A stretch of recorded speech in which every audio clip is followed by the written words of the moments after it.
G'day everybody, welcome back to the farm. Just a little bit of sheep drafting there to start off the video. We're just separating some ewe lambs from wether lambs. So it is just looking like an absolute cracking week of weather coming up here at the moment. Low to high 20s for the next 7 days really, which is just going to be absolutely gorgeous. But we were out with the agronomist yesterday. Had a bit of a look at the remaining barley, had a look at the beans. The beans are probably 5 days, give or take a couple, away from being desiccated or being able to be desiccated. So harvest is going to come around really, really fast from here, and just got a whole heap of pre-harvest jobs to get done at the moment. Just clean up, augers to service, bins to clean out, all this sort of stuff. Need to get this spreader out of here, get that cleaned up, maybe put it in another shed. The chaser bin back there, we need to get on that, give that a grease, maybe check some wheel bearings. So I need to start working away at all those jobs. We need to get them done, get them tidied up, and then once all that's done, hopefully we can just coast into harvest. Bit of spillage. Looks like I'm up to my old tricks here at the moment, aren't I? I need to bloody clean up again. And what business do I have having that many cans of brake cleaner right there that I'm using at the same time? Ridiculous. But first things first, I'm going to go get that batch mate from over by the bore water tank, get that cleaned up, get that out the way.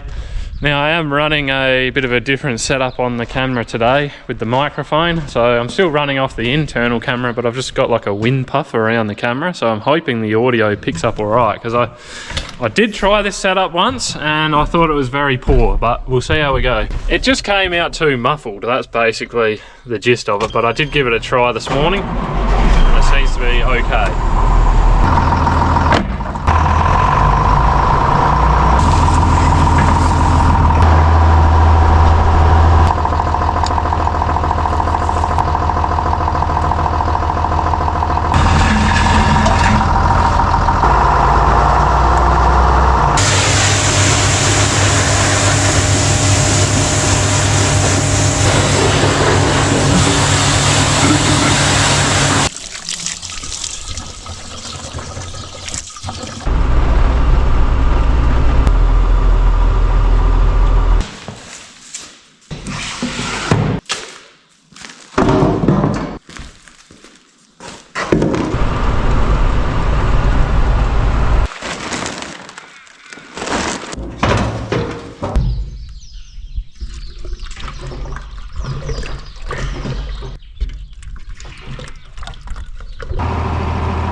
I've had a pretty good clean up in here. I'm just going to go take this thing around, give it a wash, put some grease in it, and then yeah, we'll put it away somewhere out the way where it's not going to be blocking up the shed.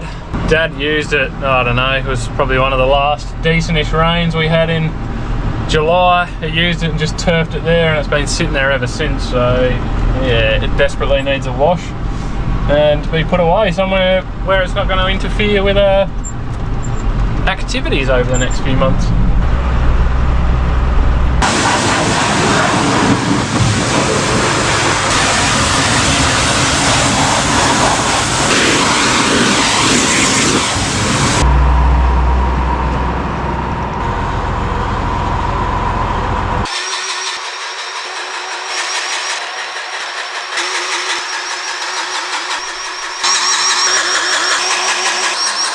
Gonna whack a new grease nipple in here because this one here is taking an absolute belting.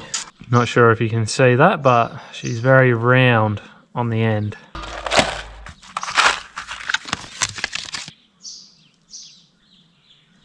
Oh, look at that, would ya? Not bad.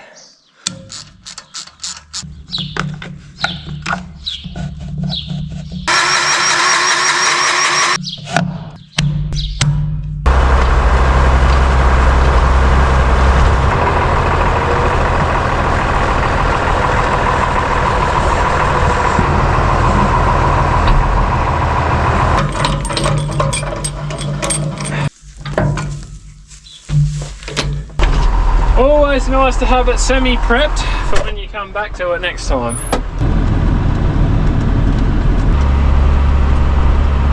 Alright, I think what I'm going to do next is I have one small job here to do to the 9770.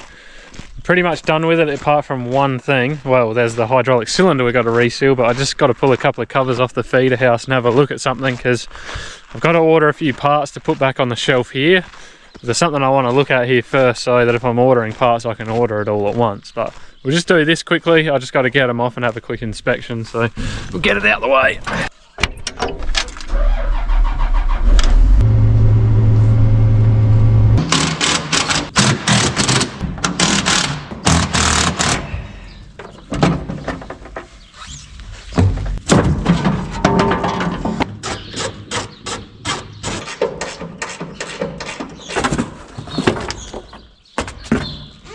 So what I wanted to check was just this feeder house chain, making sure everything looked good here. Wanted to check the feed accelerator, these paddles or whatever you want to call on here, make sure they're not too rounded off. I thought all this stuff would be fine, because like the feeder house chain's only done a couple of seasons, and I've flipped those a couple of seasons ago as well, so that's all looking good. But the other thing I wanted to look at was up here on the rotor. So I just wanted to have a look. There's a heap of bolts on here on these flights on the front of the rotor, and they get real, gotta get in here. They get real rounded off like that one there, and then you borderline will never be able to get them undone. But I also wanted to have a feel of these flights. They are starting to get pretty worn out. I think we're gonna have to really think about doing these after this season. So all I need to add to my list of parts to order is a handful of nuts and bolts there for that flight there at the front of the rotor, because yeah, a few of them are getting a bit worn out, and I'll change them while I'm in there. This looks like a fun place to be this afternoon in the sun.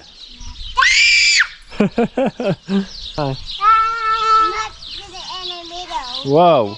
It doesn't matter, I just sent a text through on that, I don't know what phone it is, with just a whole heap of part numbers that I want ordered. I was just going to make sure that someone got the message, that was all, and if they could order all that stuff for us. So Luke is actually on his way here now. He's going to have a look at the front flights on that rotor as well. We're just deliberating whether we do something with them now, because they're starting to get pretty worn down, but in saying that, they're not going to do a lot of work this year. So we'll just, anyway, he'll come and have a look. We'll see what we think.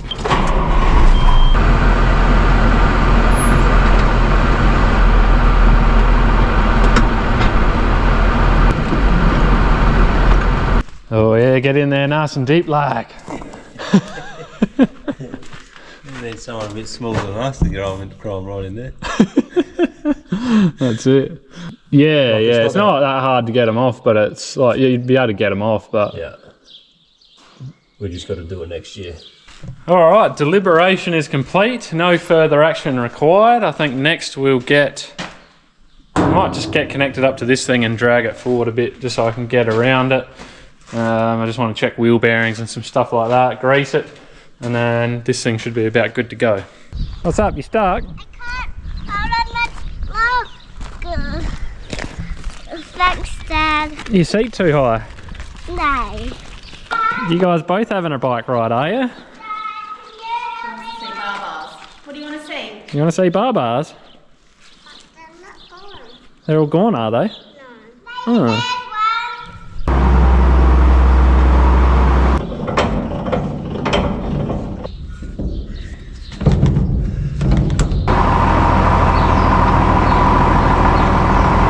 Alright, now I can get around this thing. We'll get some wheels jacked up and check some wheel bearings and get it greased.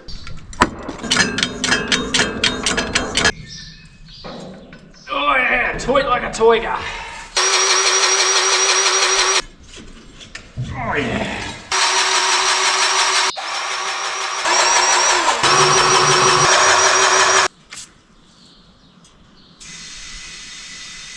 Wheel bearings, tyre pressures, gearbox oil, chains, greased.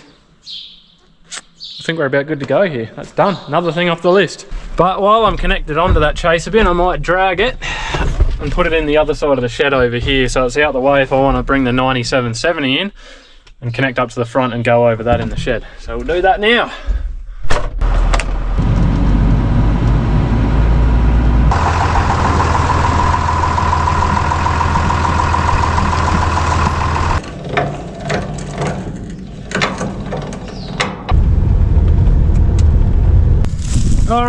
beans. Grab a few of these pods, top ones. So how do we know these things are just about ready to desiccate? Let's have a look. You see that there, that black nail coming on the top? That means these plants are basically done. They've set their beans now. They're done. They're going to die. They're shutting down. So when you're starting to see that in all the top pods, that means we're just about ready to desiccate. Now that one there is quite dull. That's only just set that black nail in the top there. So we are getting, like, honestly, we're super, super close. Another one. Another one. It's starting to become very hard to find beans without that black nail in them. Which is a good sign. Harvest is near. Get out, flies. They are thick at the moment. Anyway guys, I am super worried about the audio on this video because the last one I did without a microphone, yeah, I'm not real impressed with the audio. I think it's annoying having a camera on, the microphone on the camera, but with a GoPro I think you almost need to, just to get that decent audio. So we'll see how we go, but it's just past 5 o'clock on a Friday, so I'm going to call it a day. Just want to say thanks to everyone for watching. If you want to support the channel, you know what to do. If not, all good. You guys have yourselves a good one. Until next time, see ya.